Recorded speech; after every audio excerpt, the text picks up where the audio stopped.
जैन 26 में जो इंटरमीडिएट के एग्ज़ामिनेशन हुए उसमें इंस्टीट्यूट ने ऐसे ऐसे क्वेश्चंस पूछे जिसकी वजह से मेरे को ये वीडियो बनाना पड़ रहा है और ग्रेस मार्क्स के बारे में बात करने को मौका मिला है, तो ये मौका तो हाथ से जाने नहीं दूंगा। तो इस वीडियो का मकसद ये है कि जैन 26 एग्ज़ाम में कहाँ कहाँ ग्रेस मार्क्स हमको मिलेगा, कितना मार्क्स अपन एक्सपेक्ट कर सकते हैं एज अ ग्रेस मार्क्स, क्या सबको मिलेगा ग्रेस मार्क्स या सिर्फ मेरे को मिलेगा ग्रेस मार्क्स। तो जनता जनार्दन की करते हैं जय और शुरू करते हैं इस वीडियो को बिना किसी देरी के। तो यार वो बात करते हैं सबसे पहले कॉस्टिंग के बारे में। तो यार कॉस्टिंग में मेरे को तो ऐसा कोई ऐसा लग नहीं रहा कि मतलब इसमें अपने को ग्रेस मार्क्स मिलेगा। सारे क्वेश्चंस लगभग ठीक ठाक थे, स्टडी मटेरियल टाइप के और PYQs और RTP MTP टाइप के थे।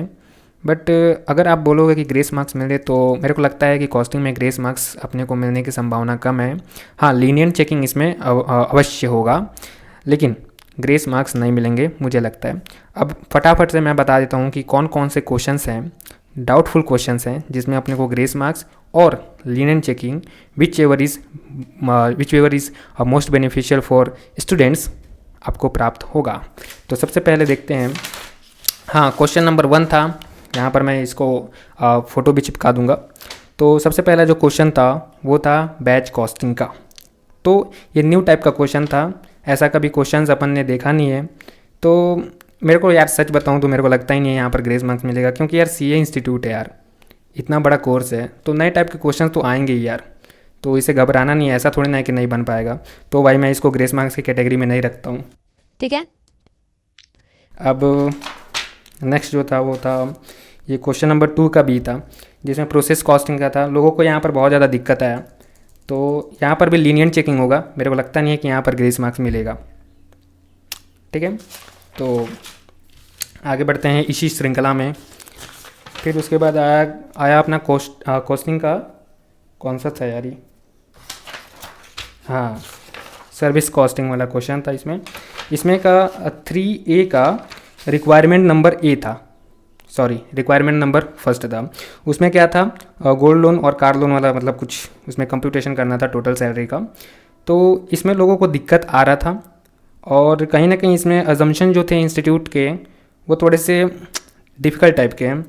तो मेरे को लगता है कि इसमें अपने को ग्रेस मार्क्स मिल जाना चाहिए, बट देखते हैं। अब तो 5 दिन बाद तो रिजल्ट ही आने वाला है, तो देखते हैं क्या होता है।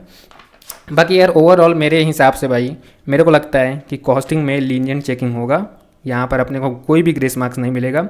डिस्क्रिप्टिव पार्ट में तो भाई मिलेगा ही नहीं, और MCQ में तो ऐसा है कि इस बार का कॉस्टिंग का जो MCQ था वो मेरे को भाई पर्सनली बहुत ज़्यादा ईजी लगा था। ऐसा नहीं कि मतलब डिफ़िकल्ट है, अपन बना नहीं सकते। ऑल्दो मेरे 24 मार्क्स आ रहे हैं कॉस्टिंग में, लेकिन बाकी जो क्वेश्चंस थे वो अटैम्प्ट कर सकता था, लेकिन वो टाइम की वजह से थोड़ा सा दिक्कत हो जाता है। समझते हो तुम लोग इस चीज़ को, ठीक है। तो कॉस्टिंग का ख़त्म हुआ। डिस्क्रिप्टिव में लीनियंट चेकिंग और MCQ में भी मेरे को लगता है कि MCQ तो भाई बढ़िया ही था, उसमें कोई वो ऐसा कंट्रोवर्सी टाइप का कुछ नहीं कर सकता। तो कॉस्टिंग में भाई लीनियंट चेकिंग होगा। अब बात करते हैं FMSM राक्षस महिषासुर ताड़कासुर, जितना बोले उतना कम है, इस सब्जेक्ट के बारे में।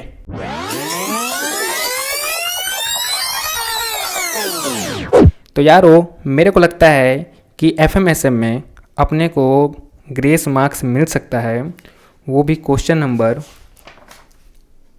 इसमें, क्योंकि ये क्वेश्चन आया था स्टडी मटेरियल से, इंटर के स्टडी मटेरियल से नहीं, फाइनल के स्टडी मटेरियल से। तो इसके वजह से एक तो भाई सबसे पहली बात बता दूं कि एग्ज़ाम हॉल में तो ऐसी दिमाग काम नहीं करता, उसमें भी नया क्वेश्चन, उसमें भी पता चल गया कि ये फाइनल लेवल का क्वेश्चन, तब तो भाई ख़त्म है भाई, ये ख़त्म था क्वेश्चन। मैं बता रहा हूँ यहाँ पर इंस्टीट्यूट को ग्रेस मार्क्स देना चाहिए, और अगर इंस्टीट्यूट ग्रेस मार्क्स नहीं दे रहा तो कहीं ना कहीं ये एक साइलेंट वार्निंग है कि देख लो भैया, इंटर में हो लेकिन पढ़ाई इस तरीके से करना है कि फाइनल के क्वेश्चन भी कर लो। तो ये एक साइलेंट वार्निंग होगा। बट मेरे को लगता है भाई इंस्टीट्यूट ऐसा कुछ नहीं करेगा, वो सबको ग्रेस मार्क्स दे देगा, ठीक ठाक ग्रेस मार्क्स दे देगा अपना पासिंग परसेंटेज मेंटेन करने के लिए। तो यहाँ पर मैं फ़ोटो चिपका दूंगा, टेंशन की बात नहीं है। सबको वैसे भी क्वेश्चन तो याद हो ही गए होंगे।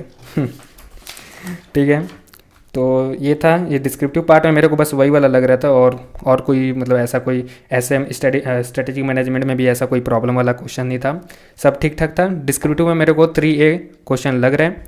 बाकी आपकी क्या राय है, let me know in a comment section. हाँ, MCQ में भी मेरे को दिक्कत लगा है। MCQ में जो दिक्कत लगा मेरे को वो किस में लगा,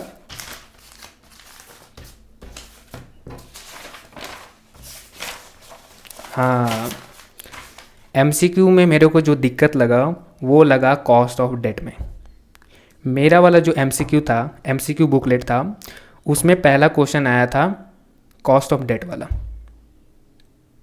भाई मैंने अभी अभी एग्ज़ाम में पहला क्वेश्चन उठाया है कॉस्ट ऑफ डेट वाला, जिसमें कि अजम्पशन मैंने मार्केट वैल्यू को लिया और मेरा आंसर गलत आ रहा था, ऑप्शन में था ही नहीं। मेरा आंसर आ रहा था 26 पॉइंट समथिंग, जो कि ऑप्शन में था ही नहीं। और मैं ट्रायल एरर के बारे में सोचा भी नहीं, मेरे को हो गया पैनिक। उसके बाद से मेरा ओवरऑल कॉस्ट ऑफ कैपिटल भी गलत हो गया, तो 4 नंबर तो यहीं पर कट गए। तो मेरे को लगता है 4 नंबर का MCQ में FMSM में इंस्टीट्यूट को देना चाहिए। आपकी क्या राय है, let me know in a comment section.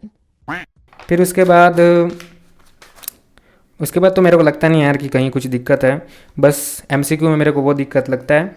बाकी स्ट्रेटजिक मैनेजमेंट के जितने भी MCQs थे, डिस्क्रिप्टिव थे भाई, सब देखे दुखाए थे, कुछ ज़्यादा दिक्कत वाली चीज़ नहीं है। ठीक है, तो FMSM का भी ओवर हो गया। अब बात करते हैं ऑडिटिंग के बारे में, जिसमें अपने को 11 दिन की शुभ मुहूर्त टाइम पीरियड मिला था। टू बी ऑनेस्ट मैं बताऊं, ऑडिट में भाई इस बार पेपर भी इजी आया था, सब कोई पढ़ के भी गया था, और MCQ में भाई मेरे को नहीं लगता कोई भी 20 से कम मार्क्स लाने वाला है। तो ये एक गोल्डन चांस है ऑडिट में पास होने के लिए। मेरे MCQ में लगभग 28 मार्क्स हो रहे हैं, डिस्क्रिप्टिव का पता नहीं। तो मेरे को लगता है कि इस बार ऑडिट का पेपर भी इजी आया था, मतलब इजी नहीं था, मॉडरेट था, और टाइम पीरियड भी ज़्यादा था, तो लोग अच्छे से उसको अटेम्प्ट किए होंगे। 100% अटेम्प्ट तो सब किए होंगे, ये मैं मान के चलता हूँ। कोई भी क्वेश्चन में एम्बिग्यूटी नहीं था, और कोई भी क्वेश्चन ऐसा नहीं था कि मतलब आउट ऑफ द बॉक्स आ गया, चाहे FMSM की तरह, और कुछ भी ऐसा नहीं था कि मतलब आप उसको अटेम्प्ट ना कर सको और जिसके लिए आप ग्रेस मार्क्स मांगो। तो मेरे हिसाब से ये था 3 पेपर का रिव्यू ग्रुप 2 का। बाकी आपकी क्या राय है, let me know in a comment section. And इसी के साथ मैं अपनी वाणी को विराम देता हूँ और भी इस वीडियो को ख़त्म करने की ऑर्डर देता हूँ। Thank you so much for watching my video.